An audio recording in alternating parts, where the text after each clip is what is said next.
Ladies and gentlemen, massive kudos to Levi Colwell and Noni Madueke. They've just become the champions of Europe under 21s, obviously. And they've done it in a sensational manner as well, not conceding a single goal in the entire tournament and winning the tournament as well. So, of course, massive congratulations to both Colwell and Madueke. But why is there still skepticism around Levi Colwell's story? Why is there some sort of doubt that does he truly believe in Chelsea's cause?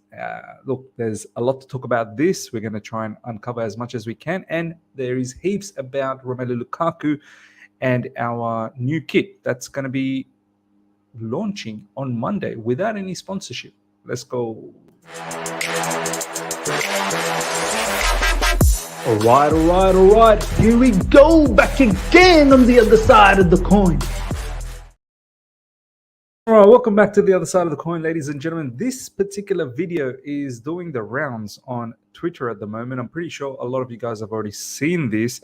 It was post-match, and Noni Madueke and Levi Colwell obviously celebrating the moment of England under 21s winning the European Championship. Noni Madueke with Levi Colwell. We're coming back. I'm making sure he comes back. So this is Madueke giving a message to the fans. Levi Colwell went live through his Instagram post-match. And check that video out. A lot of people are having a bit of doubt about this particular video and the body language, I suppose, the vibe that Levi Colwell gives out, that when Noni Madueke said that, hey, I'm bringing him back, and he's like, he's very tight-lipped about it. Look, I'm not concerned about this video. This is just a series of incidents that has happened in recent times. And this is what I want to talk about now. Before we get to that, let's check out some of the news in Levi Colwell at the moment. Message from Premier League coach: Levi Colwell will get 100 England caps. He's the best left-footed centre-back we've had.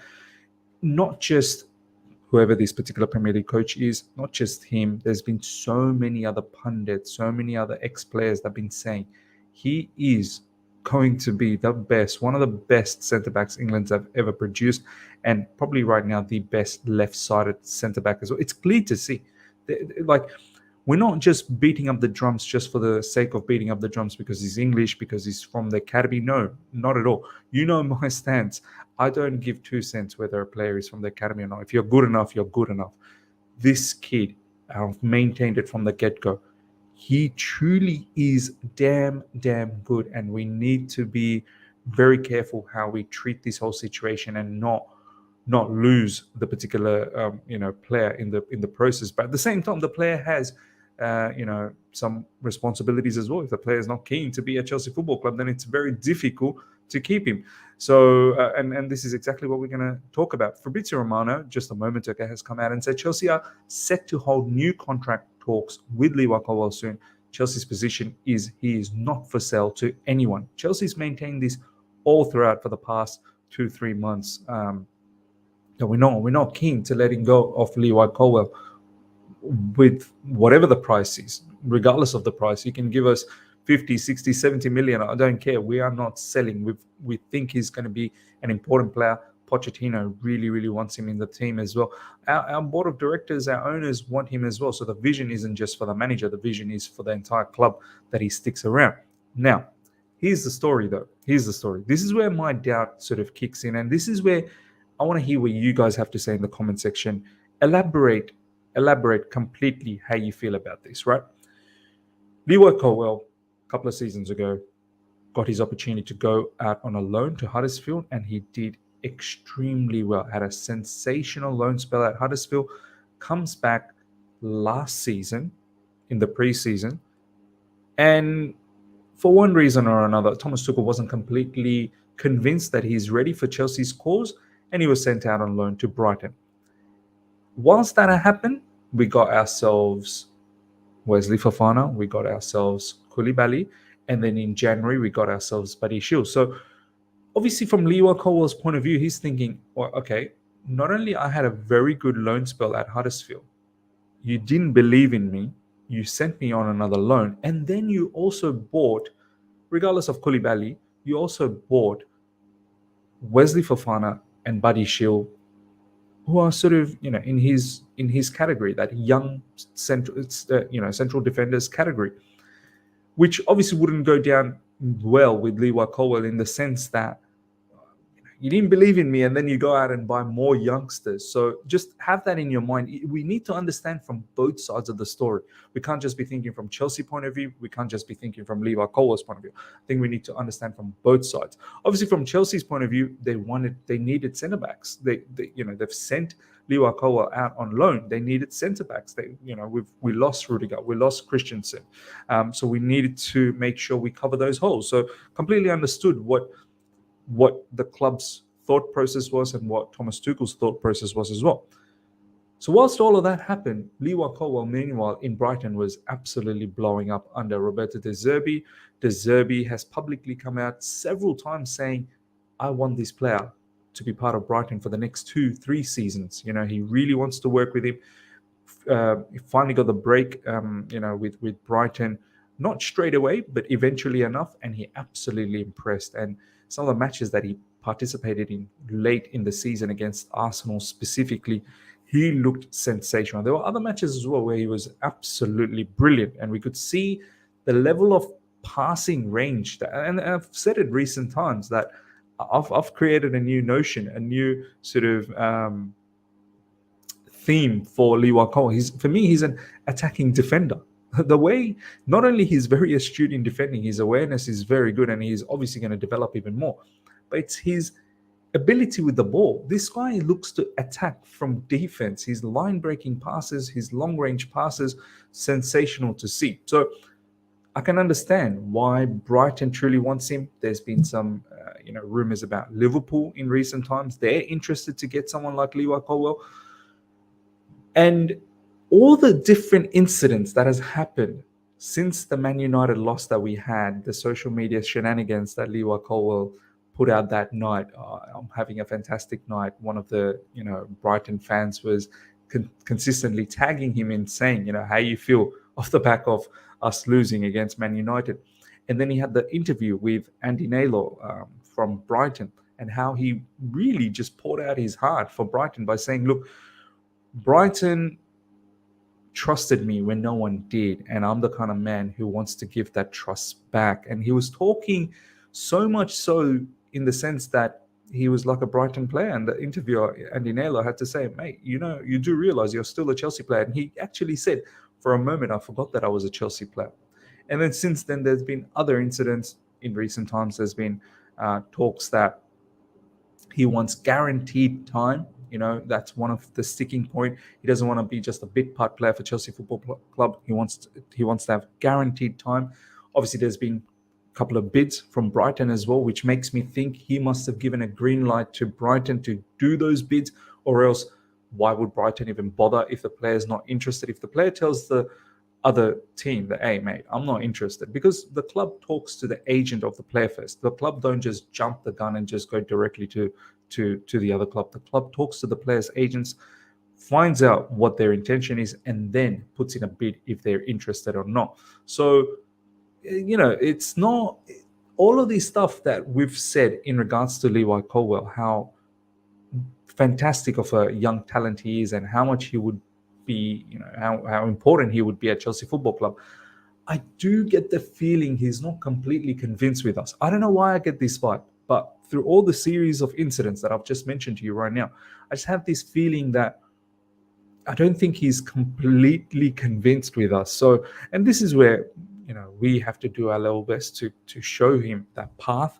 Watch, hopefully in the next coming days, now that Euro Under 21s is over, can sit down and really pencil down a plan for him. But yeah, from his side, he's probably still thinking, you still got Buddy Shield, you still got Wesley Fofana. Yeah, Thiago Silva is around, and he's probably not going to be around for too much longer, but there is still a couple of youngsters. So, I mean, Buddy Shield, he's injured. He won't start from the get-go. You'd think Levi Colwill should potentially start from the beginning. But if Levi Colwill's thinking that there's going to be no competition at Chelsea Football Club, that's very, very naive for him to think that. There will always be competition. You will always have someone behind your back ready to pounce on your position if you are, not performing well. So, ladies and gentlemen, you let me know. You let me know. I've just painted the whole picture for you guys. I completely believe in this guy. I completely believe in him. I know a lot of you guys are like, oh, here's another hyped up player. It's not like that for me. He gives me Reece James vibes, man. He really does. I think he's going to be something unbelievable for us. But it's a matter of how can we get him to be fully convinced with us? What level of contract we're about to give him, how much wages, the length of contract. Apparently, it's going to be long.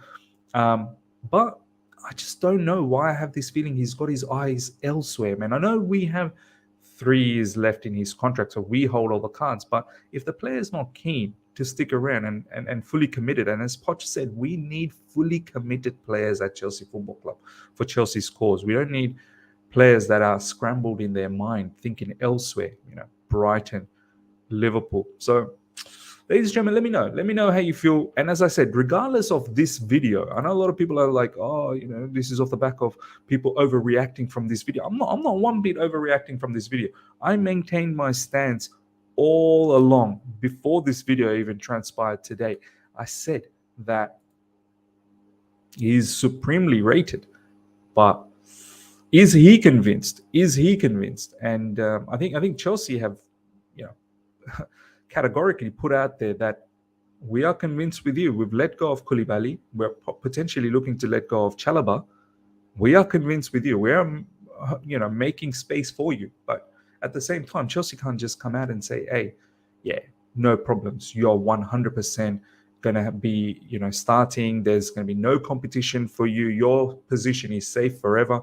Chelsea simply cannot do that. So, ladies and gentlemen, let me know what you feel about Lee Walcott. I want to hear from you guys in the comment section in details what the whole situation feels for you.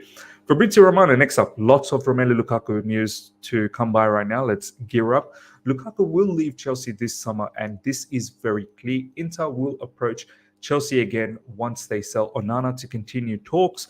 If they can't agree a fee in the next days, other clubs can try to enter the race, but Inter remain the big favourites. So, ladies and gentlemen, you would have seen the breaking news. David De Gea has left Man United, so they need a goalkeeper. It's over between David De Gea and Man United. The contract is over. He goes out on a free. They are on the verge of getting Onana, which means Inter Milan will bank quite a bit of money. I think Onana's fee should be roughly around 50 million euros or something like that, or 55 million euros. They should have money now to buy this particular player outright. Now, the issue at the moment is they're not going to give us what we value this particular player, which I think, is a cut price valuation anyway. So, look, he wants to leave. There's no doubt about that. And he wants to go to Inter Milan. It's up to Inter Milan now. Next up, Inter have communicated to Ledor, Lukaku's lawyer and representative, their intention to buy Lukaku outright just as requested by Chelsea, but Inter would not like to go beyond 30 million for the striker. See, 30 million, that ain't no deal for us. Simply ain't no deal for us. We're looking at something, and this is coming from Gazzetta dello Sport, but I know I don't necessarily trust this particular source, but I do believe this is probably what they're looking to purchase Lukaku for. We've seen what Inter CEO recently has said as well, that more or less pretty much that Chelsea's deluded if they think they're going to get that valuation that we desire for Lukaku. And what do we desire, ladies and gentlemen? It's coming from Ben Jacobs. Romelu Lukaku is seriously considering Saudi Arabia, and Chelsea want around £45 million. That's what we want. And I think £45 million is a cutthroat discounted price, if I'm being absolutely honest. His book value is £58 million, and we'll be happy to let go of him, and we're willing to, have some sort of loss in this, because obviously we've screwed up as well, but at the same time, I fully believe Romelu Lukaku's self-sabotaged this whole situation as well. We are to be blamed to a certain degree, but I think I would say 70% of the fault is in regards to Romelu Lukaku, who pretty much down tools on this situation on us. So, look, 45 million, Inter Milan's not looking to give that, because that would potentially mean all of Onana money, or more or less, will come to us. So, look, Saudi Arabia, they're here to help us out. if Romelu Lukaku, and we should be very strong about this situation. We shouldn't just bend over backwards and just give Inter Milan whatever they want in this scenario, because they've scammed us. They've absolutely scammed us in this particular transfer. So if we can somehow manage to send Romelu Lukaku to Saudi Arabia, massive kudos to the board. Al Hilal and Juventus are in the race, but Inter Milan's bids have been completely rejected so far. So I didn't know that they've put in a bid, but it must be some paltry bids that they've presented so far, and it's been rejected, and rightly so. Juventus's rumor is coming through because we are linked with Vlahovic, so there could be potentially something going on there. And if you guys remember Pochettino's recent comments in the press conference saying that we will see if we want to add anyone up front. It all comes down to if Chelsea's got goals in them. If there's no goals, we may get ourselves a striker. So, Vlahovic's name has been thrown around. Could potentially, Lukaku go to Juventus and Vlahovic comes to us. So we'll see what happens. But yeah, Al Hilal as well. Al Hilal in the mix. And Romelu Lukaku, you need to start thinking deep about this. If it's not Inter, you've got to think elsewhere. AC Milan have reached an agreement with Chelsea for the signing. So this is next up, ladies and gentlemen. Let me know everything you feel about Romelu Lukaku as well. Should we just accept whatever Inter gives, or should we stand strong and ensure we get what we want to get out of this situation? And if Romelu Lukaku needs to go to Saudi Arabia or Juventus, then so be it. AC Milan have reached an agreement with Chelsea for the signing of Christian Pulisic in a deal worth up to 18.8 million. That's fantastic business, man. The fee is set to be an initial 17 million plus 1.8 million add-ons with meaningful sell-on clause in the event of future transfer. That's brilliant. We have done a madness on this deal, man. And once again, congratulations to the board. Congratulations to Paul Winstonley. Congratulations to Lawrence Stewart. A couple of people that are driving all of the sales in this transfer window. So fantastic work by them, and a great outcome for Christian Pulisic as well, and for us. Next up, ladies and gentlemen, Malang Sarr has received interest from multiple unnamed clubs in France and could leave Chelsea on a permanent basis this summer. Has to leave, please. There's no two ways about this. Hopefully we can get a somewhat of a decent fee in the region of, I don't know, 5-6 million if we can. I think we bought him for about, or might have been free, or maybe we bought him for about 2 million. I'm not entirely sure, but if we can double that fee, there's a bit of profit there. This is coming from Bobby Vincent, but 100% Malang Sarr, you do not have a future. Now, next up, ladies and gentlemen, it's all about the shirt sponsorship. The shirt being unveiled on coming Monday. And it's going to have no sponsorship on the front of the shirt and no sponsorship on the sleeves either. Exclusive. Chelsea will unveil the new kit on Monday without a front of the shirt sponsor. This is coming from Mike Keegan. Further goes on to say, as well as no front of the shirt sponsor, and on the new Chelsea kit, there will be no sleeve sponsor either. The decision was taken to launch the kit on Monday to ensure fans could get it before the season started. So this comes from Ben Jacobs. Look, I've got no issues about this. Few fans out there are getting quite annoyed that how come we don't have a sponsorship sorted out as yet. Look, we've been busy, man. We've had such a messy season last season, and we're spending time to rectify all of that, getting rid of a whole heap of players that we need to get rid of. We've tried our best with the sponsorship as well. Paramount was the first one, which has been rejected by Premier League. I don't really know why they've rejected that. It's quite confusing. Paramount, they've got nothing to do with Premier League. They don't even broadcast Premier League. So that would have been a nice sponsorship. After that, obviously, Stake, the whole drama around that, the fans backlash. So that's been paused. And now, we're looking for a particular sponsorship. So look, I'm not worried. I think this will be done before the start of the season. Right now, as mentioned over here by Ben Jacobs, we don't want to delay the situation. So we want to just put the kit out there so fans can buy. I've got no issues in buying a kit without any sponsorship.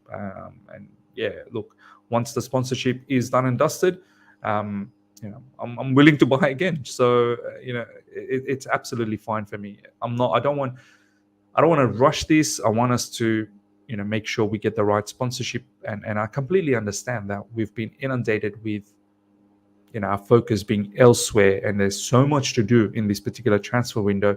I get it that it's taken a bit of time. Chelsea fans will be able to purchase sponsorless Chelsea shirts as they have gone straight to retail to avoid delays, which is absolutely fine. Sports agency CAA is leading the process to find Chelsea's shirt sponsor, and there are a number of ongoing conversations. Chelsea are hopeful of concluding a deal in the not too distant future. So I'm not worried one bit about this. So for all the fans out there who might be a little bit irate, oh, this doesn't look very professional, we don't have a sponsor as yet, and the season's just around the corner, and we're selling a kit without a sponsor. Calm down, calm. Everything will happen in due time. Last but not least, ladies and gentlemen, I missed this particular news a few days ago, but it's materialized again because we've announced this player. Chelsea has completed the signing of defender Ishay, I hope I pronounced that right, Samuel Smith from Everton. This is coming from Chelsea straight up. Yet another youngster that we've gone out there and got a defender from Everton. Once again, I don't know too much about him. Few people tend to think, yeah, the hype is real. With all these little young kids, people tend to think every single one of them is going to turn out to be a superstar. So look, let's see what happens, ladies and gentlemen. Hope you guys have enjoyed this. Smash the like button, ladies and gentlemen. Please comment specifically in regards to Levi Colwill and Romelu Lukaku. Really want to see what you have to say about both of these players in the comment section. Smash the like button if you're here for the first time. Subscribe, hit the bell notification to stay in touch with all my content. Let's push towards 25,000 now. Let's go. See ya.